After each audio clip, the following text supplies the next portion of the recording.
ayes have it. Thank you, guys. H4, Richard. Okay, Mr. Chairman, it's somewhat recently come to my attention that various county departments have been making purchases which, in a technical sense, would be in violation of the policy. I don't think there's any intent to do so, but these are purchases that are small in nature, but cumulatively over the course of a fiscal year exceed their authority and, in a lot of cases, my authority. And most of them are for fuel because they're purchasing one tank at a time, and over time the fleets add up to a fair amount of money. And also food for the jail, which is purchased weekly from a couple of vendors. And I have actually a whole list of the vendors that I want to address with regard to this motion attached to the memo. There are also some parts purchases, Cashman, for example, and they're all listed there. Office Depot is another one where we have multiple departments making small purchases, but cumulatively over the course of a year they exceed the authority. Are we purchasing through Office Depot through the CSAC, the co-op that we... It's a CMAS, the California Multiple Award Schedule. No, the CSAC, the business arm of CSAC, not the association directly that does...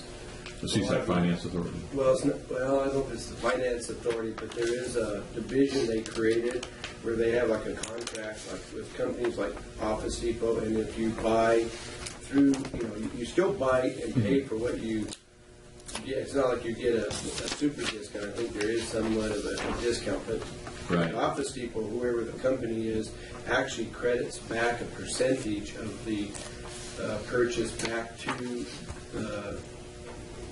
CSAC Corporation, whatever the title is. The vast majority of the Office Depot purchases are made at the department level, and they're comparing, the CMAS contract compared to that program and some others. So I can't speak.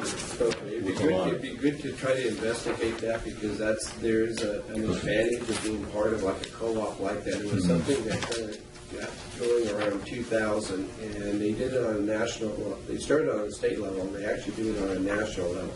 So it's kind of like a pre-purchase contract, so that you lock in and get a preferred rate, but there's also a percentage of that comes back to the association, so it becomes a fundraiser.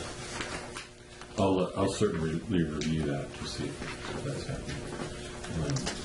My recommendation to deal with this issue and be in compliance with the purchasing policy is to approve an exception to the purchasing policy for the following vendors. Probably something that we would do on an annual basis. My recommendation is to provide an exclusion or an exception to the policy for my $25,000 annual limit, but and replace it essentially with the cap of the budgeted appropriation for those departments. And I'd also like to be able to delegate, for example, in the case of fuel purchases and jail food purchases, to delegate that to someone else, like the sheriff or under sheriff, in order to make those purchases, understanding that they'll still be competitively acquired, but they'll exceed my authority, won't have to come to the board. Jim? Mr. Chairman, if I can ask the question.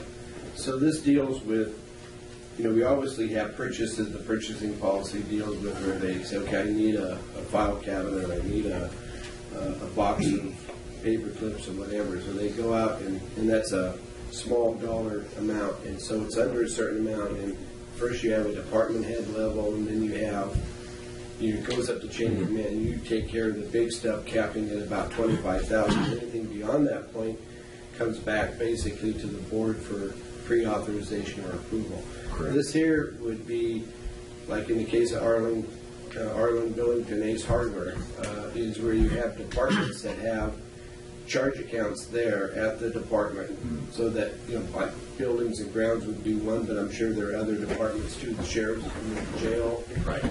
They go down and they need the washers, or they need some tool that they have to use to fix something, and it's a small purchase. Obviously, it's not going to go through. Then cumulatively, what happens, you have all these various departments. When you add them all together, they come to this $34,189. So if you had one single transaction, obviously it would be something that would trigger beyond your $25,000 authority. But that $34,189 could represent maybe 1,000 different transactions that could vary anywhere from a few dollars to a few $100s. Is that what you're talking about? Yeah, and I guess I should have, in terms of background, the way the purchasing policy is written is the authorities are granted per vendor per fiscal year.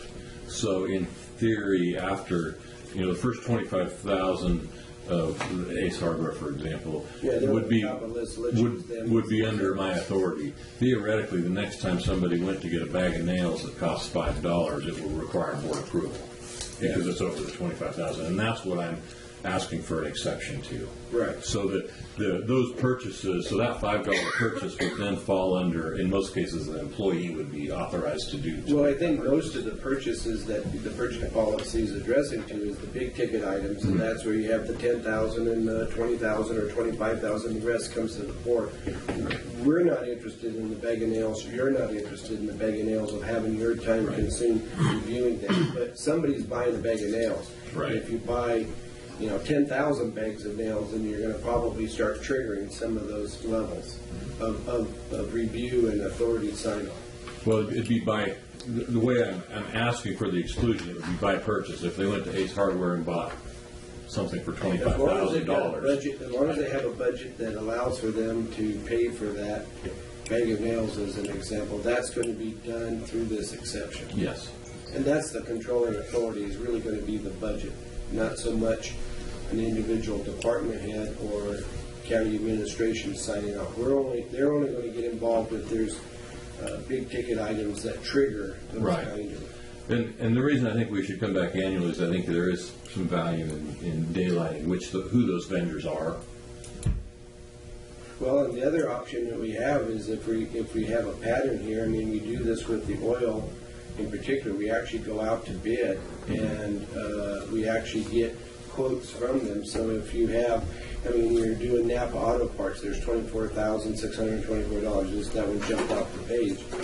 But if we're buying a lot of nickel and dime stuff, and we know we're going to buy certain parts, a certain quantity of parts during a particular time frame, maybe what we do is we go to them and negotiate a contract saying we know we're going to buy 5,000 spark plugs in the course of the fiscal year. So instead of going in there and paying $19.95 a plug, one here and one there, we know we're going to buy that many. So why don't you give us a contract price where they discount it to a certain level, and we just go in and pick up already the pre-purchase one. So there's some value of knowing this, because you might be able to negotiate some reduced cost by the quantity. Because as a business person, if I know I'm going to be selling you 10,000 spark plugs, I'm going to cut you a deal and try to streamline the paperwork processing of accounting for it.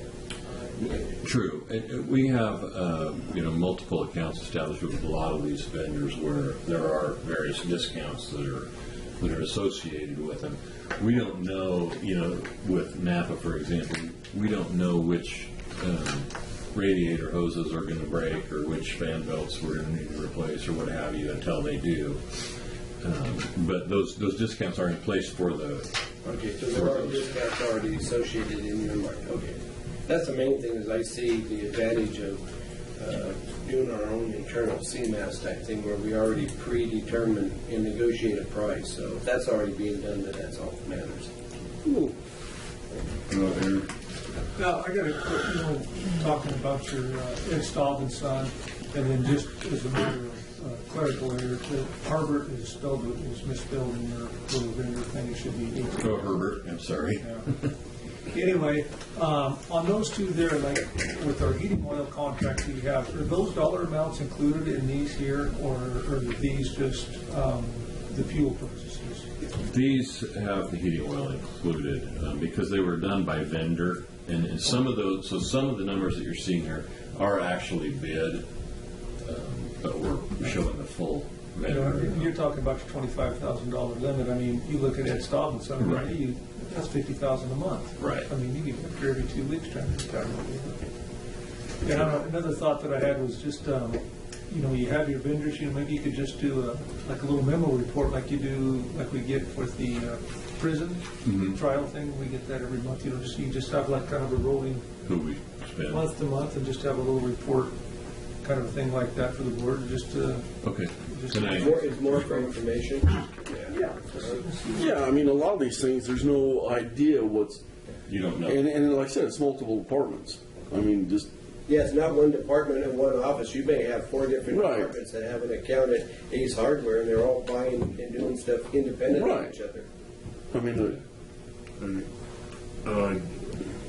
Bob or Richard, you may want to, for the public's benefit, to be sure there's no confusion, explain the mark. Okay, the mark is one of the vendors, obviously owned by Supervisor Hammond. And so I think council is advised that should be, he's not here today, so it's a moot, but he would likely recuse himself were he here. And it would need to, that relationship would need to be ratified by the Board of Supervisors. That's correct. Is that correct? That's correct. And that would be pursuant to 1091 of the government code. 1091. 1091 paren A of the government code. And to be particular, you know, the fact is that the relationship with the mark is going on for, I think, somewhere in the neighborhood of 25, 28, 30 years, something in that neighborhood.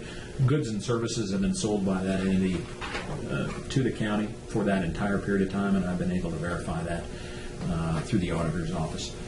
And so that's been addressed by the FPPC as well. I believe there's an advice letter on that point. Yes, sir. And so, but to be particular, 1091 requires that the remainder of the board, at least, let me read this, 3 out of 4 of you would need to vote to ratify subsequent business with that entity. And so, yes, Mr. Egan's correct. It should probably be dealt with separately. Yeah, I apologize for not agendizing them separately. We probably should separate the other. Can you bring that one back at a Or I think it's agendized to be able to separate it. I think it could be dealt with today. I just would prefer 2 actions, I guess. Correct. You want 2 motions, the mark takes separate. is that one currently under suspension based on the previous Yes. FPPs? Because that's, yeah. I had one other question, and that was on the food. Now, that is primarily just for the jail and juvenile hall, Yes. and that's the only places the food goes. I think that's exclusively where it is, yes. Okay. And it's actually just the jail because they prepare the meals for the juvenile. Okay. And then I had one other question, that was with Chevron. Is that any one particular business, or is that the big conglomerate, and what, when, and where do we? Yeah, I think it's the cards, the Chevron card. Fuel cards. Fuel card. Yes. So it's Chevron. so like if they're in jail, Generally as a whole, but it's any Chevron gas station, basically. When a department uses a county car and puts fuel on the Chevron card, because I think that's the typical card that is accompanies the car. Sir. Okay, can I make a, from personal experience, I used to have a Chevron card at the ranch, you know, for like over 70 years. I have since got so fed up with that company of being high-priced, overcharging, ridiculous on their billing, etc., that I ended up canceling it. And I think as a county, to be purveyors of public funds, that we ought to be looking at a different company besides Chevron. I think that falls into back into the remoteness deal. Like, if in James, let's just use Janesville. I'll use Janesville as an example. Say the sheriff's on call out there, and we're up over the grade, which we go to Antelope Lake quite often. I'd sure like my deputy to be able to fill up there at Chevron before he takes off over the hill, and that's what happens quite a bit. Sure, but I'm saying we could use Shell or somebody else, somebody other than Chevron. There's nothing there. I mean, the only thing they got, Chevron's your only gig in Janesville. Yeah, but I mean, I think a lot of this stuff is for the extended travel, like going to Sacramento and elsewhere too, where you're gonna be using more than a tank of gas to get to and from. But the one thing is for sure is you don't have to use the Chevron card in order to do a purchase at Chevron. Right. Because I had the same opinion. I've had a Chevron card for close to 40 years, and about 4 or 5 years ago, I got kind of fed up with the high price, but there's just the way they operate the billing part. And I still have the card, but I haven't used it, and I can't tell you how long. And I found if I do need to go into a Chevron, I just use one of my other cards and am able to do it, and it doesn't cost me any more. And at least I'm not using them. Yeah. Mr. Chairman, if I could just point out, this is a list from 2014-15 calendar year. A lot of these decisions that we're talking about, and our employees are very good at it, are left to the employee level where they fill up with fuel. We also have an option now of this the Fuel Commander, which is a large network. Kind of like, Do we have cards through Harbert and CFN, right, and, Harbert and Staub. Pride, So when they're on extended trips, they have options. yeah. So informally, employees are charged with trying to find the best deal they can. But Jeff's example is well taken. If they're a distant from another station and they only have that option, that's what they're going to use. But I would prefer to leave that discretion, department head and employee level, because they need to make those decisions. And it's their budget they're using up, so they're very mindful of that. I'm not worried about them making poor choices. My observation has been that all the way down to the employee level, they're all quite mindful of where they're purchasing things, whether it be fuel or food. For that matter. Okay, I think the first action we need to take is to ask Richard's purchasing limit to $25,000. Spencer, you had a question?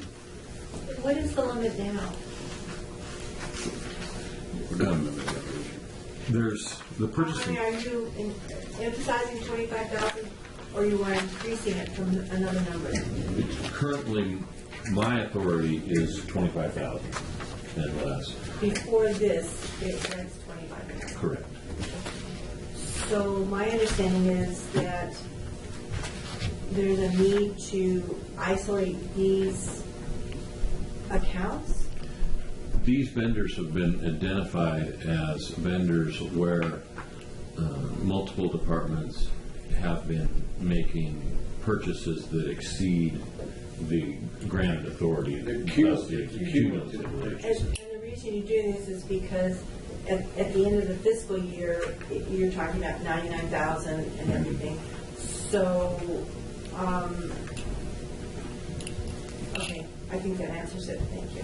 Yeah. I guess the question comes in is, at what point during the fiscal year does a particular purchase trigger the 25,000 threshold? So when that bag of nails that happens, no one seems to know that anyway, but at the same time, that shouldn't necessitate having to come back. So what you're wanting to do is have this pre-authority to cover all those expenses, knowing full well that this is managed by the budget rather than by individual action.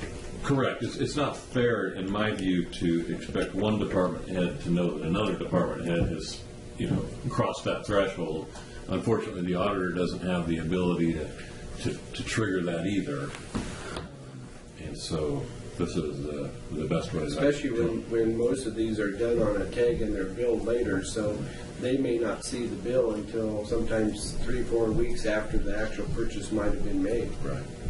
And you're just limiting your $25,000 authority to these listed vendors? These listed vendors, And that's yes. it? Yes.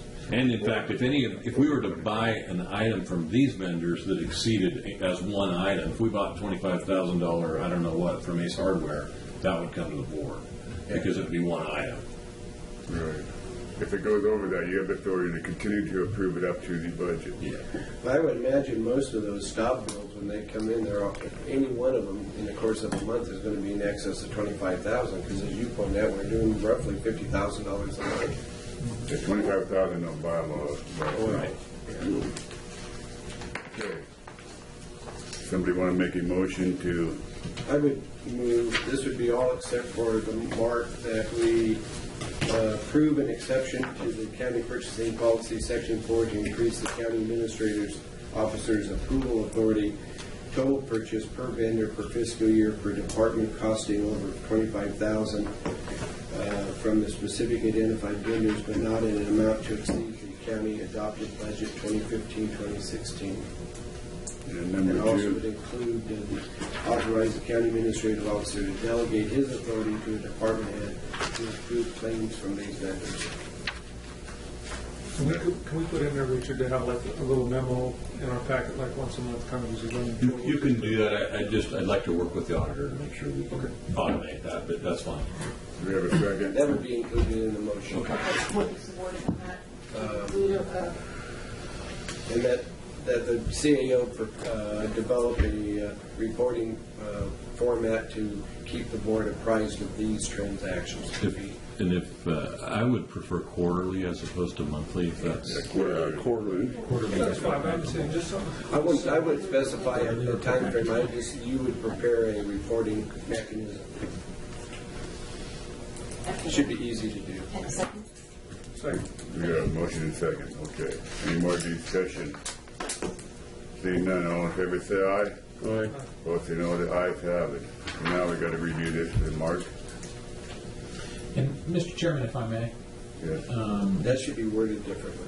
and just so we're clear, and obviously the proprietor there is a member of this entity, and an argument could be made that that implicates Section 1090 of the Government Code.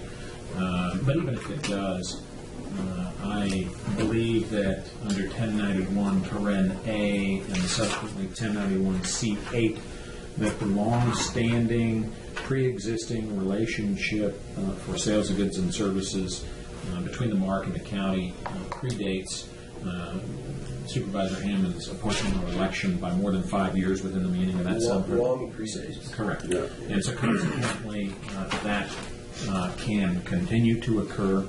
It can continue to occur if 3 or 4 of you ratify that occurring here and now. Okay. Do we have a motion? Shouldn't there be some other language in there too regarding, or is that language going to be good enough in the resolution?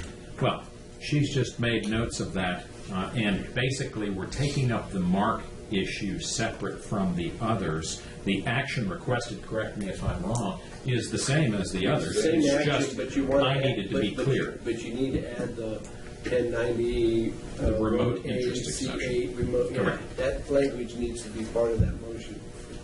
Thank you. And I guess for clarification, if the maker of the motion desires, if they could include the Mark and Thomas Hammond, because I think the way that Partnership. well, I think the way that warrants are issued is actually in the name of Hammond, so from the county auditor. Okay, we can do that. Just so that's Mrs. Spencer, you have a question? Mr. Hammond owns the mark. The policy with the FBBC would be instant, not 5 years ago, whatever. The policy would be, he is a supervisor now, and you give him $37,000 or $10,000 or whatever business every year, every fiscal year. it's different. Yeah. Whatever the not to. So please don't discount the fact that even though he has been the owner of the mark, the conflict of interest starts when he became a supervisor and the county continued to do business with him.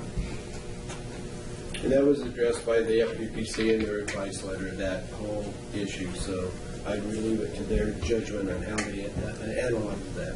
And I think, this issue deals with purchases from now forward, Today on. whatever's happened in the But past. based on what they, It does matter what was in the past.